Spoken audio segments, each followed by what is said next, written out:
Months ago, 1791 made a public letter to Black Rifle Coffee Company and Evan Hafer as a personal investor, stating that Evan Hafer had stolen money from investors. This has led to multiple lawsuits and Coffeegate. What is Coffeegate? What is the Black Rifle Coffee Company stock scandal? That is what we are going to look at today. Make sure to stick around for this one. Thank you for tuning in to the Prepper's Bunker Outdoors. I'm Jacob, your host. This channel is brought to you by my businesses, Beach and Tactical and Exodus Knife and Tool. Also, for the month of November 2022, the channel is sponsored by Combat Art Training. He makes some of the coolest tactical gear, to include my everyday carry fanny pack, which is unique and I absolutely love. Also, new to the channel, I am an affiliate for Kentuckiana Gun Works. Get yourself some absolutely fantastic gun oil and get a 15% off coupon code using coupon code TPBO. So let's get back to the content. Links to all of these things will be in the description box below. So the Black Rifle Coffee Company scandal, Coffeegate. Jonathan Wallentine wrote this letter. He owns the investment company that owns 1791 Management. It's a subsidiary of his. And he wrote this letter to Black Rifle Coffee Company. He is accusing them of, one moment here, stealing first $42 million on March 29th directly from his investors. That's 2,100,000 and some odd stocks. And then on April 19th, another 2+ million stocks, this time worth $47 million.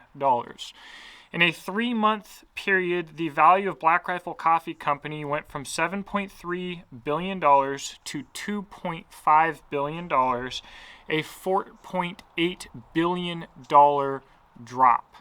Oh my goodness. Is he looking at notes while doing a video? If I were doing this video, I would have had it all memorized. It would be so professional if this was my channel. If I did a YouTube, it'd just be so good. What a noob using notes in his video. So unprofessional.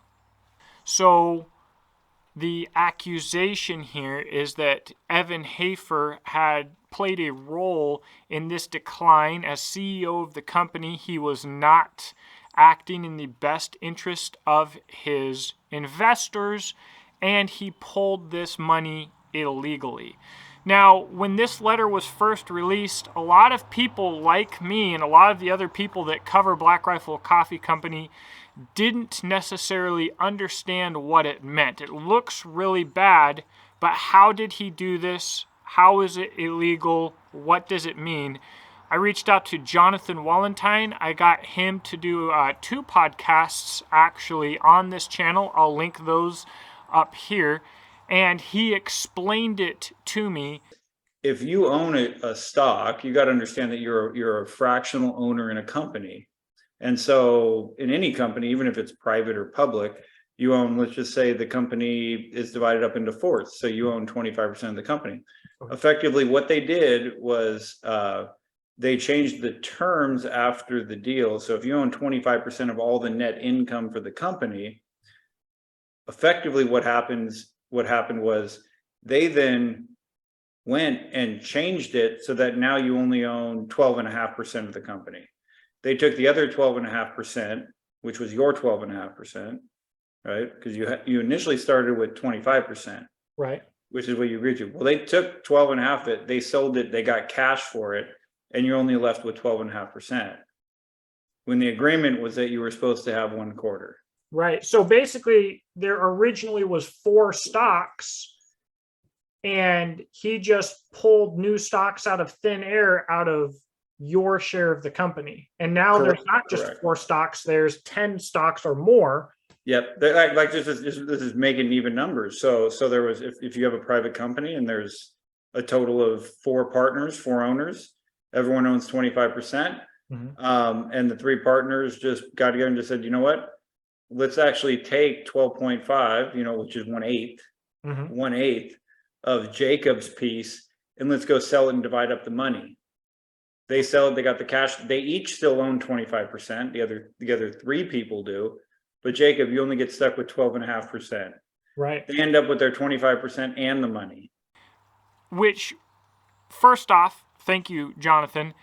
It was amazing to have this explained to me, but also it absolutely blew my mind. The audacity to screw over the law enforcement investors, the military investors, the veteran investors, just blatantly, and think that nobody would call you on it. It's absolutely amazing. So, what does it actually mean? So he pulled some stocks, right?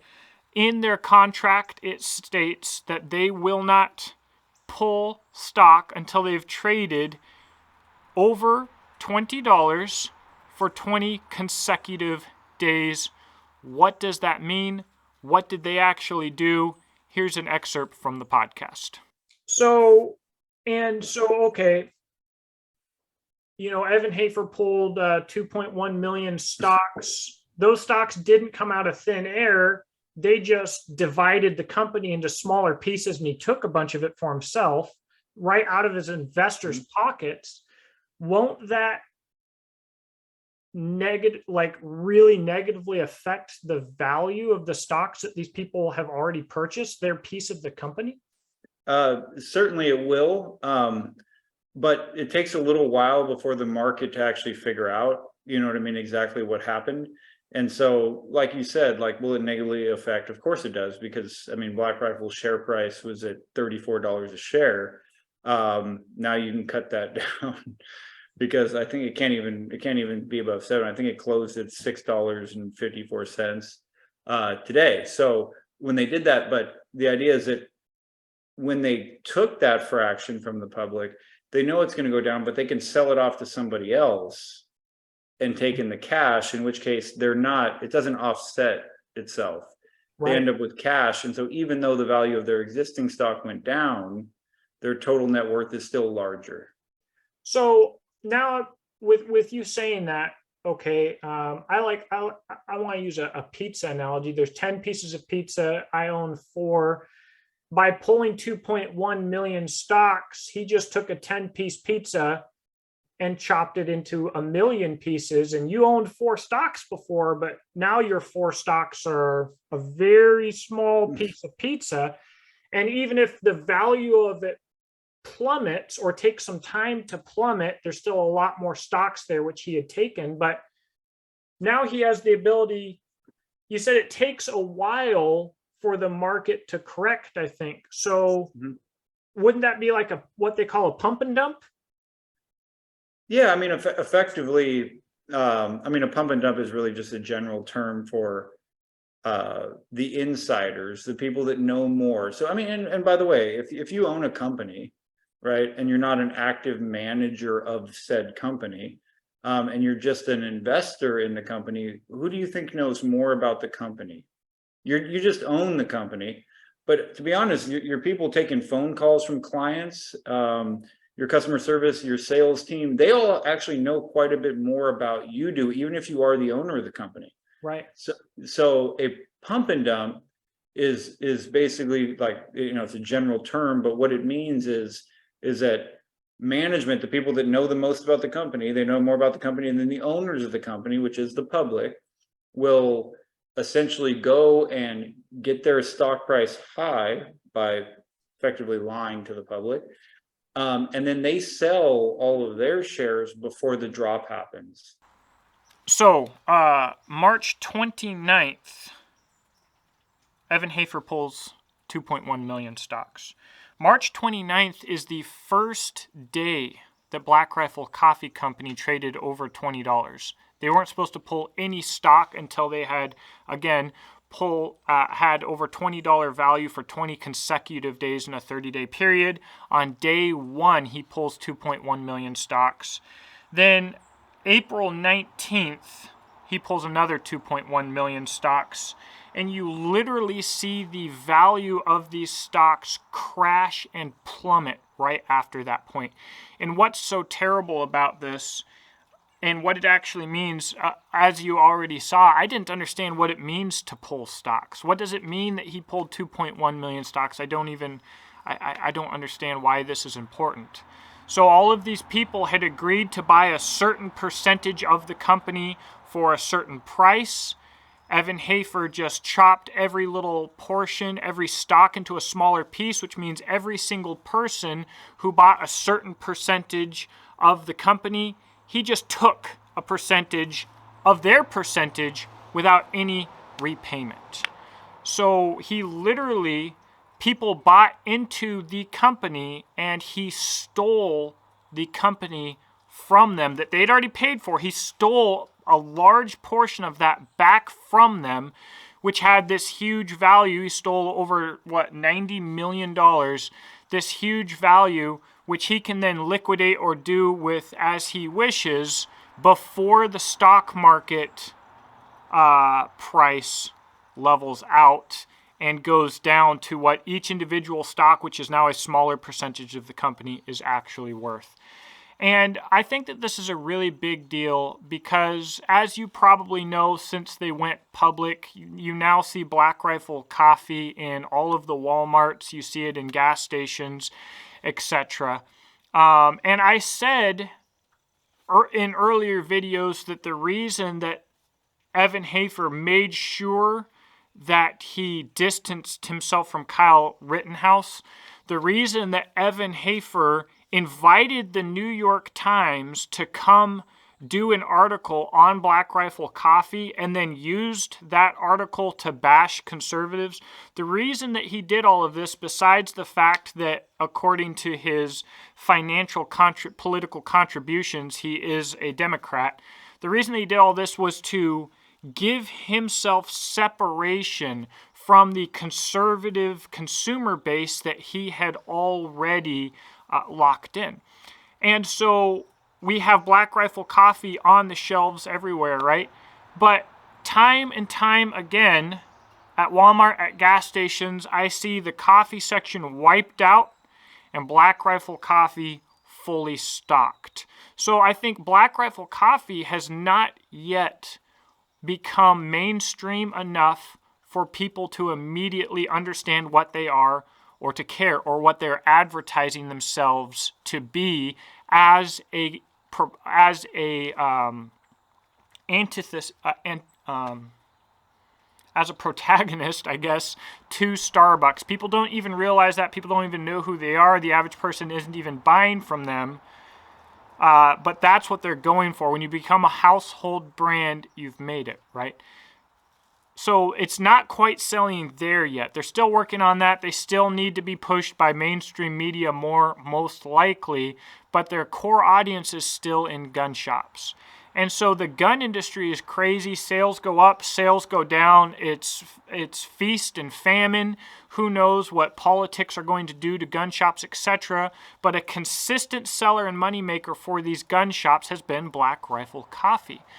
And they continue to be, and conservatives continue to buy Black Rifle Coffee. And why this is such a big deal is for you gun shop owners, you are their core audience. You are how Black Rifle Coffee Company is represented. People automatically associate Black Rifle Coffee with their local gun shop and then with conservatives. But if the CEO of the company is willing to do this to his investors, when he becomes a household name and his product doesn't need to be sold in little gun stores with a good profit margin anymore because they're already in all of the Walmarts, what do you think they're going to do to you? So rather than allowing a good revenue stream to dry up on their timeline, prepare to ditch Black Rifle Coffee, whether for moral reasons or for financial reasons, on your own terms. Because if Black Rifle Coffee loses their gun shop presence, they lose their brand identity. These previously CIA glowing PSYOP Democrat shadow government elitist dirtbags will cease to exist and cease to make money if they get out of the gun shops, right? So start financially preparing for that now and give them the boot before they give you the boot. It's going to hurt worse if they pick the timing, I promise. I think that's what we've got today. Again, I want to thank Jonathan for coming on the show. I also want to mention you are going to be able to follow the legal battle between Jonathan Wallentine and 1791 Management and Black Rifle Coffee through lawwow.org. Lawwow.org has done something completely new in the industry by making public domain court records actually public. So you can go back and you can look at all of the times that Black Rifle Coffee Company has been sued. You can look at the official court documents to see what was said, and that is no longer being there's no more gatekeeping from the media on this information. It's available on LawWow for the regular person to see. You don't just get the little tidbits that the media wants to have. You can have the full story. I'm going to put a link to lawwow.org in the description box below. Again, thank you for watching. Thank you, Jonathan, for coming on. I'll talk to you in the comments section below, and I hope that you have a